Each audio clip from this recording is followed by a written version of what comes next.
thank you, first of all, to Davin and Hillary for putting this event together.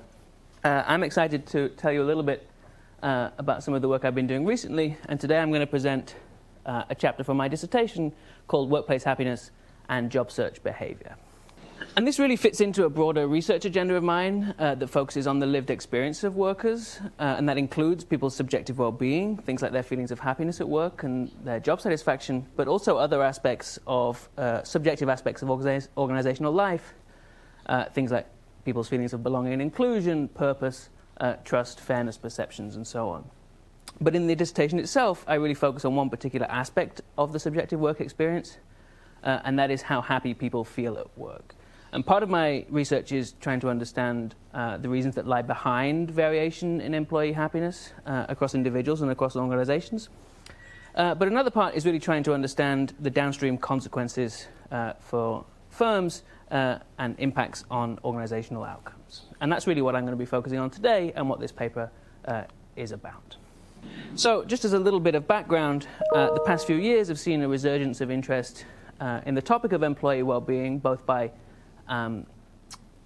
academic researchers as well as business practitioners. And I think the key sort of question, or at least the most frequently studied and discussed aspect of this, is its relationship to firm performance. And the sort of ultimately, the question underlying this is whether or not a happier workforce makes for a more successful company. And we typically think about that in the literature as a more profitable company. Now, of course, I'm not the first person to find this interesting. There's actually a long line of research on the topic, going back at least as far as the 1920s, when researchers began to be interested in studying the effects of people's moods and levels of satisfaction on organizational outcomes. And so great has been the interest in this topic, actually, that some people have even referred to it as the holy grail of organizational research. And that, I think, is probably a little too over the top. But the key sort of the reason for that, I think, is that it has quite key implications for how firms should treat their workers. And there's really two sort of caricatured schools of thought here. One view really sees employees as a key organizational asset, and high levels of well-being are likely to improve performance by boosting things like productivity and retention. But there's also a more sort of traditional view, which I discuss at more length in my dissertation and show is actually quite widespread among people who actually run organizations in the US and elsewhere. And that view is much more zero-sum in nature and sees high levels of workplace well-being, typically as a result of workers being either underworked or overpaid. And which ends up being closer to the truth is likely to have quite significant implications for the role of human resource management, different human resource management practices in a firm's overall business strategy. So as I say, the literature is pretty big. And has focused up to now on two key sort of channels through which you might expect a happier workforce to lead to better business outcomes. The first is productivity. So here the idea is that happier workers might be expected to be more productive in their jobs. And the second is retention. And in this case, the idea is that happier workers might be less likely to quit. But there's this third, as yet unstudied channel, and that is recruitment. And here the idea is that firms or organizations with happier workforces may be better able to compete in the labor market and attract high-quality workers in the first place. And it's on this third channel that I'm really going to be focused in this paper. And I'm going to try and test it using a natural field experiment on a large jobs platform. So the research setting here is Indeed.com, which, as I'm sure many people will know, is a large jobs website. It's actually the largest jobs website in the world. And it really has two key functions. The first function is what you probably think of if someone says to you the words jobs website. It hosts job ads. But it also has this second increasingly important function, and that is to crowdsource and disseminate information about companies to job seekers to help them make better decisions in the labor market. And each company that has a job ever advertised on the site has what's called a company page. And here it is for MIT. Has a range of information, basic things like the sector, the size, when it was founded, as well as tabs for written reviews by former and current employees, and a whole host of information about compensation, what people are paid at the organization in the salaries tab. And what I want to do in this experiment, in this paper, is to take all this information as it is, and then add a new additional piece of information about how workers feel at the organization, how happy they are. And starting in late 2019, the platform began asking its users a whole range of questions about the lived experience of work, including happiness. And if you were to go to Indeed this afternoon, you may be asked this question about your current employer, which for most of us here is going to be MIT. And you'd be asked, on a scale of 1 to 5, disagree to agree, the extent to which you agree with the statement, I feel happy at work most of the time. And this is an example of what we'd call an affective or hedonic well-being question. It really taps into how people feel at work, how they experience it day to day, as opposed to how they think about it overall.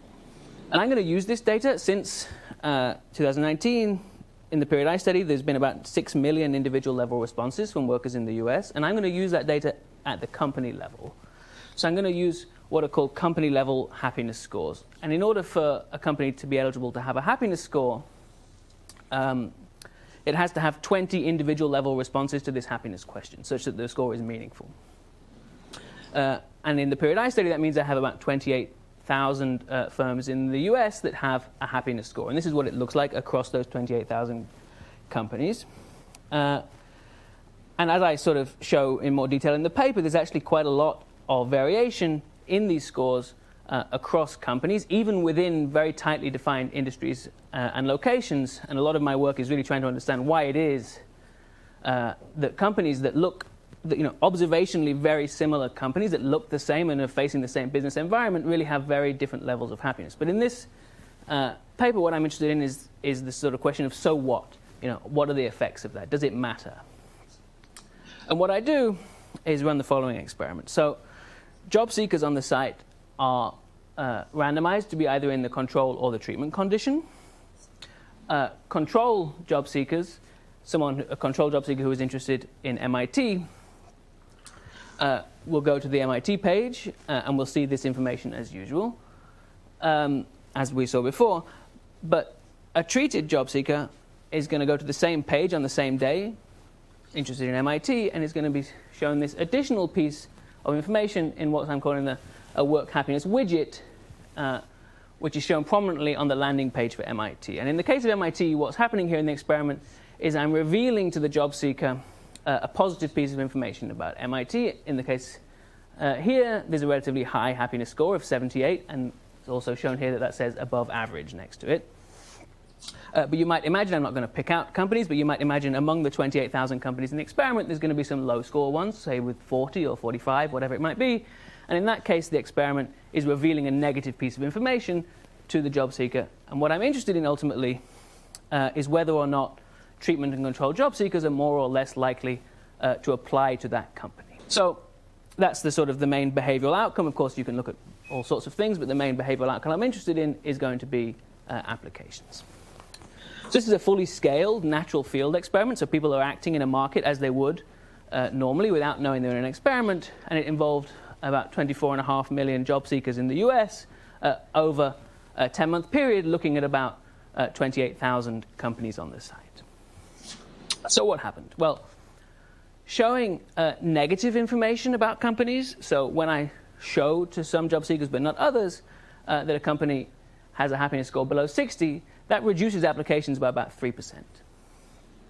Showing a relatively good piece of information, a relatively positive piece of information, like in the case of MIT, say that a company has a score between 70 and 80, actually has no effect. Showing the most positive piece of information you can, that a company has a score of over 80, does in fact boost applications, albeit by a smaller magnitude, by about 2%, compared to the negative effect of showing negative information. So the overall picture here, what this means, is that there's a reallocation of applications away from low happiness firms to higher happiness firms. And that's really driven by an asymmetry whereby job seekers are using this information to screen out low happiness companies, much more so than they are using it to find higher happiness companies and becoming more attracted to them. So just to finish, I wanted to sort of draw out two of what I think are the most interesting and important implications here. The one is the fundamental point that workers appear to value and care about workplace happiness, and I'm able to add some flesh to that in the paper by running a survey experiment, a discrete choice experiment embedded within a nationally representative survey, in which I'm able to show that people are willing to trade off salary to work at happy organizations. And also, as a result of that, there's a labour market penalty for firms with unhappy workers. And what that means is there are incentives for firms to improve the well-being of their workforce. And again, I'm able to show a little bit more detail in that using quasi-experimental variation in the score shown on the site owing to rounding rules to show that improving a company's score over time does in fact lead to higher applications. And so just to sort of wrap all of that up, what I think it means is that while there might be all sorts of moral reasons and cases for looking after the well-being of your workforce, there may also be good business reasons to do so. In particular, because there's a labour market penalty for having low happiness workforces, improving it can increase an organization's ability to compete in the labour market, particularly as ever-increasing digitization of labour market institutions continues to sort of ease the flow of information from incumbent to prospective workers. So I'll leave it there. Thank you very much.